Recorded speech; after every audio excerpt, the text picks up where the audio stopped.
Hey everyone, welcome into Falcons Today by Chat Sports. Matthew Peterson here with a perfect Atlanta free agency plan. From cuts to signings to franchise tags, we're going to run through the perfect free agency plan for your Atlanta Falcons, as free agency is a month and a week away, so it's going to be around the corner before you know it. So, some moves and some figures to know before we jump into what Terry Fontenot should do, in our humble opinion. The Falcons' current cap space for 2023 is right around $56 million. Now, these numbers are always fluid. Why? Because players get cut, players get signed, so just keep that in mind, okay? Now, if/really when they franchise tag Kaleb McGary, well, that's going to bring it down to $39 million. They might ink him to a big 4 or 5 year contract, but it's also just 1 year that we saw of him actually looking like a first-round pick. So maybe they decide to kind of hedge their bet and just franchise tag him and make him look good for another season before they give him a blockbuster 5 year, huge money contract. Another move that's probably guaranteed is Marcus Mariota. He's getting cut. And if so, that's going to open up cap space all the way back up to $51 million. So we go from 56 down to 39, back up to 51, because there's just no way Mariota will be on the roster next year after more or less quitting on the team. That's kind of putting it lightly for the last month of the season. Finally, I don't know if this is an absolute guarantee, but I think it's kind of likely. That is cutting Casey Hayward. Sign him to a 2-year contract last offseason. The older cornerback's coming off a shoulder injury. Somewhat feels like Atlanta will look and go, hey, we can save $5 million and go a different direction at cornerback. Yeah, let's make that happen. So with that being said, now that we got sort of the money out of the way, let's look at our ideal free agency plan. And that starts with this: the signing of defensive tackle Daron Payne from the Washington Commanders. This is going to be a hot topic name all offseason long, and I am dubbing him the Falcons' #1 free agent target. He is that for a lot of teams. It's not just Atlanta that's got their sights set on him. One, you can't rule out Washington putting the franchise tag on him. But I do have some good news, because that would be the smart thing for the Commanders to do. But we are talking about one of the dumbest organizations in football, the Washington Commanders. So wouldn't blow me away if they decide to let him walk in free agency. Because the last 4 years, the former first-round pick out of Alabama has just gotten better and better. I mean, look at the jump he made in terms of his pass rush ability. From 2021 to 2022, 4.5 sacks, all the way up to 11.5 sacks. Now, Daron Payne, like I mentioned, that first-round pick out of Alabama, is from the Birmingham area, so that is kind of the beauty of when you are a team that plays in Atlanta. You can be a bit of a mecca or a hub for players wanting to come back towards home and come back and play in the Southeast. So the Falcons could benefit possibly from Daron Payne going, I've had enough of the cold weather and the outdoor games. Get me back closer to home. Oh, Atlanta, we all know everything through the Southeast runs through ATL. Now, a contract projection, these are very rough, and it could be north of this. But 4 years, $80 million? That's $20 million a season. That's giving him top 3 money for defensive tackles. It's a hefty price. I think it's worth it. When was the last time the Falcons had a double-digit pass rusher, right? It's been so long. They got to get Grady Jarrett some help. So for that reason, I think that could be a great 1-2 punch on the inside. Now, if you want the Falcons to go out and sign Daron Payne, hit that thumbs up icon. Put some good mojo into the Falcons YouTube verse out there so that Terry Fontenot catches wind of this plan and decides, you know what, we do have to go out and get a dominant defensive tackle to pair up with Grady Jarrett. Now, before we get to steps 2, 3, and 4 of today's plan, our show is sponsored by Athletic Greens. Now, I take AG1 by Athletic Greens literally every day. Why? Because you can get comprehensive and convenient daily nutrition at athleticgreens.com/chatsports. I recently gave AG1 a try because I hated taking pills and vitamins and wanted a supplement that actually tastes great. I take AG1 in the morning, and it makes me feel ready to take on my day. It also really helps with me starting my day on the right foot and getting into a healthier lifestyle. I start the day with making one great choice, AG1, and then more healthy decisions follow. Covering my nutritional bases for the day literally couldn't be easier, which is why I trust Athletic Greens. I just mix 1 small scoop of AG1 with water, drink it first thing in the morning, and it's done. I also like that it costs less than $3 a day, which if you ask me is pretty good. It's a really effective daily habit with the highest quality sourced ingredients, so win-win. If a comprehensive solution is what you need from your supplement routine, then Athletic Greens is giving you a free 1-year supply of vitamin D and 5 free travel packs with your first purchase. Go to athleticgreens.com/chatsports. That's athleticgreens.com/chatsports. Check it out. I've got the link for everyone in the comments and the description of today's show. It comes with these awesome benefits and more. So that's one last time, athleticgreens.com/chatsports. Getting back to our regularly scheduled program here. Okay, step 2 of our ideal free agency plan, go out and sign Cam Sutton.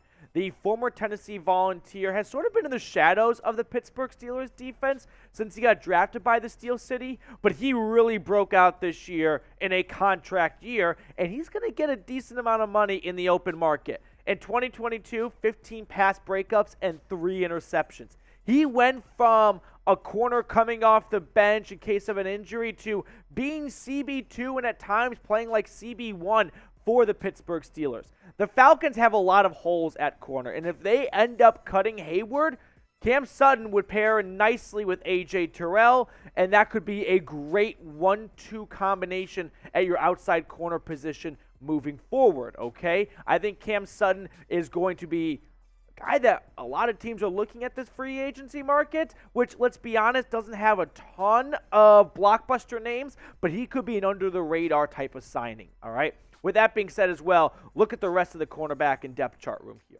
Casey Hayward gets cut. Oliver is a free agent. Rashad Fenton, who they traded for, is a free agent. Darren Hall, I remember that Bengals game. It did not go well. So for that reason, I think they do need to add some more talent and not just depth, but starting caliber types of players in free agency like Cam Sutton. Now, a contract projection for him, 3 years, $25 million. That's a little over $8 million a season. You gave Hayward 2 years, $11 million last year.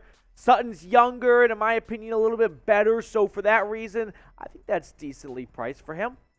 Moving on to another player in the secondary. This is Jessie Bates, one of the best safeties in football. And lucky for Falcons fans and really all of the NFL, Jessie Bates plays for a broke boy franchise, the Cincinnati Bengals, who are going to be up to their neck in bills when they have to pay Jamar Chase and Joe Burrow. They're already talking about trading T. Higgins because they don't want to feed that many mouths. So you better believe Jessie Bates probably is going to be too rich for Cincinnati to bring back. And that should bode well for the rest of the league because he has been one of the best safeties. Not only is he great in pass coverage, 8 pass breakups, 4 interceptions last year, but he's a free-roaming safety that can come up and stop the run and blow up plays. He has been one of the consistently best safeties in football over the last 4 seasons, so I think that Jessie Bates would be a big-time get for the Falcons.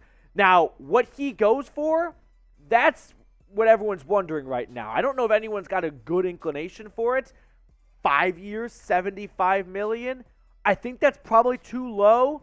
My guess is he's going to be looking for a contract to that $20 million per year range, and he very well deserves it, and he very well may get it. So if I had to put a pin in it, may kind of cut the difference, go in the middle around that neighborhood, but it probably will end up being a little bit more north than 75 if I'm really being honest here.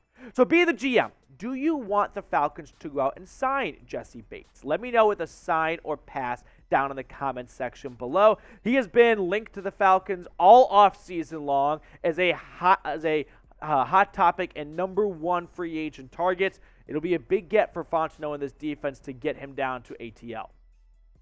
Finally, we take a break from the defense and we turn our attention to the offense. Parris Campbell, the Indianapolis Colts wide receiver, former second-round pick out of Ohio State. It's an intriguing name. He's got blazing speed. He also never really lived up to the expectations of a second-round pick for the Indianapolis Colts. He could be a wide receiver, too, behind Drake London, and the Falcons draft another wide receiver, but don't want him tossed into that wide receiver 2 role. first thing out of the gates, Parris Campbell could be a decent kind of bridge wide receiver, okay? A little bit like Damiere Byrd, but hopefully better if he ended up in Atlanta. Here's his career stats. This past season on a broken Indianapolis Colts team, put up 623 yards and 3 touchdowns. I mean, compare that to what he's done before. That's better than his first 3 seasons combined, and by a lot, too.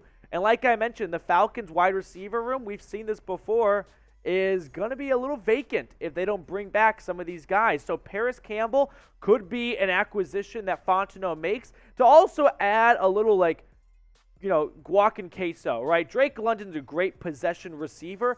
Parris Campbell could stretch the defense, and he's finally looking like half of what they expected him to be in Indianapolis after taking him around 2. The contract projection for him, it's good timing for your Parris Campbell to have your best year of what was a bad start to your career at the end of your rookie contract. Maybe 3 years, $23 million. That's a little under $8 million. It would probably be one of those contracts where it's 3 years, but it's basically 2 when you run through all the guaranteed money. So that's my best stab at what Campbell could be getting on the open market this year.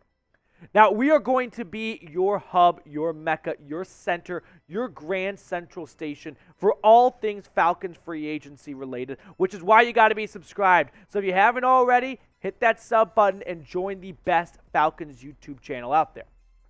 All right, we got an extra one, a bonus one for the people. Kyzir White could be an interesting name to look at the linebacker position. The Falcons, they wanted to go young, right? They moved on from Deion Jones to give some of their guys a young and opportunistic time to get some reps at the linebacker position. And I think a lot of them played well, right? Rashad Evans was one of the better linebackers in football last year. He's going to be a free agent.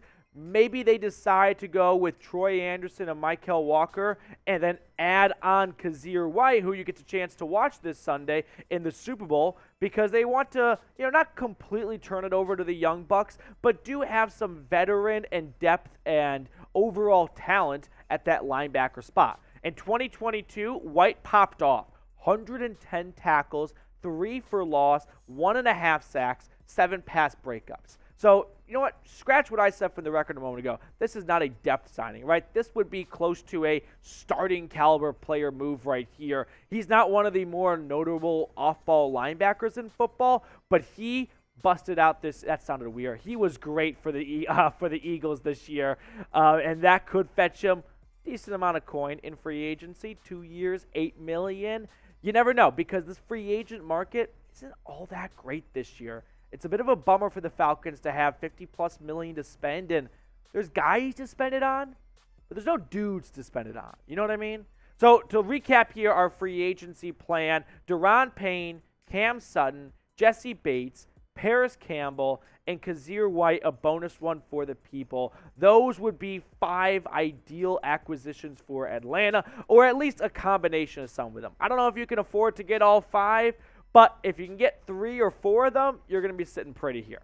So grade our ideal free agency plan. You guys love to tear us to shreds when we talk about trading for Lamar Jackson because, yeah, who doesn't want good quarterbacks? I still can't believe I'm in the minority of that on this channel. But let me know. I am sure we're going to get lots of F's and D's. But if you want to be a brave soldier, you want to go down to the comment section and go, you know what? That shit wasn't too bad. I'll give it a B+. I'll clap it up for you. All right, that's going to do it for us on today's show. I appreciate everyone who took time out of their day, made us a part of your day. We're going to sign off and see you guys later with more Falcons news and rumors.